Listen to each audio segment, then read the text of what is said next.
What's going on, folks? Antoine here with Cord Cutter Lifestyle and Tech, and in this video I want to be showing you guys the Philips Universal Companion Remote Control. So this remote control was designed specifically for a Roku remote. You see we got a back slot where you can just simply slide your Roku remote in, but I do have some bad news for my Roku Ultra owners, but I got some good news too. The bad news is your remote control is just too fat to fit back there. If you try to force it in there, it's going to bust it open. You're going to destroy your universal remote. But on the flip side, the good news is that this remote control will program to your Roku Ultra. Alright, so what comes in the box? You get the remote, get your code list. Now there is a code in there for your Roku player. And you have your user manual. That's going to show you how to set up your master volume control and how to do the auto code search and things like that. So let's go over the remote and we're going to go over some prices and all that. So this remote cost $20. Bought it on Amazon, free shipping. Has a 4.2 out of a 5-star rating with over 1,260 reviews. Now, every device out there has good and bad reviews. The good reviews on this device said that, you know, they got all the remotes in one spot. It's very convenient. You got your audio, whether there's a sound bar. This is a universal remote, so you can program it to your home theater, sound bar, DVD player, and everything like that. And then you got your streaming device remote on the other side. But the bad reviewers say that having a remote on the opposite side, they tend to hit the buttons, you know. But I can see that happening if you got shorter fingers. I kind of got long fingers. My hands aren't really that big. I can't really palm a ball, but I got long fingers. So that wouldn't be an issue for me, but I can really, truly see that being an issue for somebody with shorter fingers where their fingers might stop back there and you got a remote on the opposite side. You're probably going to be hitting some buttons. So that was the main complaint. The main complaint was accidentally hitting buttons. So just looking at the remote, the layout is different, right? This whole section right here kind of makes it, you know, wider than, you know, what it could be or what it should be. But the overall design, I like how they got the volume and power buttons on the side. Then, of course, you have your home button. That's going to work with your Roku Ultra, your smart TV. You have your different options right here, TV, auxiliary, etc. Shortcut keys. This is a basic universal remote. But this remote does have an option to open and close your DVD player. So if you program it to a DVD, you can open and close your DVD player, which is rare for a universal remote. All right, so what Roku devices is this remote control compatible with? Or Roku remotes that this remote is compatible with. So it's compatible with your Roku Premiere, your Premiere Plus, your Roku Streaming Stick, and your Roku Streaming Stick Pro.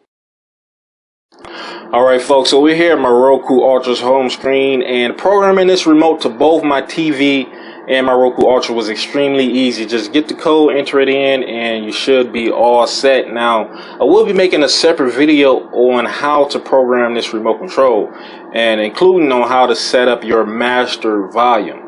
So as far as TV functionality, I can still access my volume while my remote is in a different mode, so that works. I can switch my TV inputs if I wanted to access my TV's menu all from this remote. Now when it comes to the Roku Ultra functions with this remote, I still can use my directional keys. My home screen button works. You press that, go there. The options button works. So the options button on here is your menus button. And just going down the remote, you still have access to your DVR or your streaming function, so you can play, pause, rewind, go back, etc. The exit button is your back button. So if you want to go back one screen, you're going to hit the exit button. Now, these shortcut keys do not do anything for your Roku Ultra or your smart TV. But what I found for the Roku Ultra is that numbers 1 through 7 act as shortcut keys. So example, if I press number 2, just go ahead and press that. It's going to bring up Prime Video. Number 3 is Vudu, and number 4 is Fandango. Number 5 is Crackle.